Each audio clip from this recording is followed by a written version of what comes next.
இந்தியாவுடைய உண்மையான பெயரே ரிபப்ளிக் ஆஃப் இந்தியா அப்படின்றது தான்.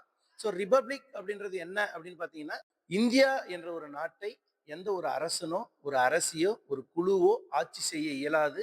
இந்தியா என்பது மக்களால் தேர்ந்தெடுக்கப்பட்ட பிரதிநிதிகளால் ஆளக்கூடிய ஒரு அரசாங்கத்தை இன்று முதல் நடைமுறைப்படுத்தப்படும் அப்படின்னு சொல்லிட்டு 1950 ஜனவரி 26 அன்று இந்திய அரசியலமைப்பு சட்டத்தை நடைமுறைப்படுத்தப்பட்ட தினத்தை தான் நம்ம நினைவா கொண்டாடிட்டு இருக்கிறோம். இன்றைய தினத்தின் கதாநாயகன் யார் அப்படின்னு பாத்தீங்கன்னா, உலகளாவிய அளவில் போற்றப்படக்கூடிய புரட்சியாளர் அம்பேத்கர் அவர்கள் தான் இன்றைய தினத்துடைய கதாநாயகனாக இருக்கிறாரு.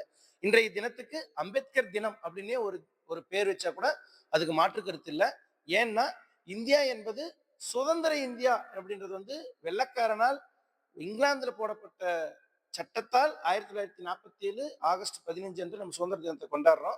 ஆனா உண்மையான சுதந்திரம் என்னைக்கு வந்தது அப்படின்னு பாத்தீங்கன்னா, சட்டத்தின் முன் அனைவரும் சமம் என்ற இந்த கோட்பாட்டை முன்வைத்து வந்த இந்த இந்திய அரசியலமைப்பு சட்டம் 1950 ஜனவரி 26 அன்று வந்தது. இந்த சட்டத்தை எழுதி முடித்த தலைவர் அம்பேத்கர் அவர்களின் நினைவாக அனைவருக்கும் குடியரசு தின நல்வாழ்த்துக்களை தெரிவித்துக் கொள்கிறேன். தேங்க்யூ.